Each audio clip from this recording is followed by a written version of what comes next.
આગળ વાત કરીએ રાજ્યના તાપમાનને લઈને તો રાજ્યમાં ફરીવાર ઠંડીનો ચમકારો શરૂ થયો છે। ઉત્તરથી ઉત્તર પૂર્વના પવન ફૂંકાતા ઠંડીમાં વધારો નોંધાયો છે, ત્યારે નલિયામાં સૌથી ઓછું 9.8 ડિગ્રી તાપમાન નોંધાયું છે। જો વાત અમદાવાદની કરવામાં આવે તો અમદાવાદમાં 14.2, ગાંધીનગરમાં 11.8 ડિગ્રી તાપમાન નોંધાયું છે, રાજકોટમાં 12.1 ડિગ્રી, કેશોદમાં 12.4 ડિગ્રી તાપમાન નોંધાયું છે।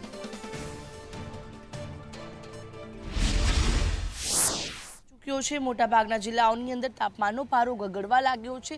ભારે પવનોની સાથે ઠંડીનો ચમકારો છે કે જે રાજ્યના મોટાભાગના તમામ જિલ્લાઓની અંદર અનુભવાઈ રહ્યો છે। જોઈ શકાય છે કે પવનો છે ખૂબ જ વધુ ફૂંકાઈ રહ્યા છે। અમદાવાદ શહેરમાં પણ તાપમાનનો પારો છે 14 ડિગ્રી સુધી પહોંચી ગયો છે અને આવનારા દિવસોમાં હજુ પણ તાપમાન ગગડે તેવી સંભાવનાઓ છે, કારણ કે વેસ્ટર્ન ડિસ્ટર્બન્સ છે તે સર્જાયું છે અને આ વેસ્ટર્ન ડિસ્ટર્બન્સના કારણે જે રીતે જે તાપમાન છે તે તો ગગડશે। જો કે બેવડી ઋતુનો પણ અનુભવ થઈ શકે છે, ત્યારે વહેલી સવારથી જ અમદાવાદના પાર્ક અને ગાર્ડનની અંદર આ પ્રકારે લોકો આવી રહ્યા છે, એક્સરસાઇઝ કરી રહ્યા છે। ઠંડીના ચમકારાની વચ્ચે પણ લોકો હેલ્થની તકેદારી રાખતા જોવા મળી રહ્યા છે। ફિટ રહેવા માટેના અલગ અલગ નુસ્ખાઓ છે તે લોકો અપનાવે છે અને મોટાભાગના જિલ્લાઓમાં જ્યારે તાપમાન ગગડવાની શરૂઆત થઈ ચૂકી છે, ત્યારે જે આ પવનની દિશા છે તે બદલાયેલી જોવા મળી રહી છે। ભારે પવનો પણ ફૂંકાઈ રહ્યા છે રાજ્યની અંદર અને આવનારા દિવસોમાં હજુ પણ તાપમાન 1 થી 2 ડિગ્રી જેટલું ગગડે તેવી પણ સંભાવનાઓ હવામાન વિભાગ દ્વારા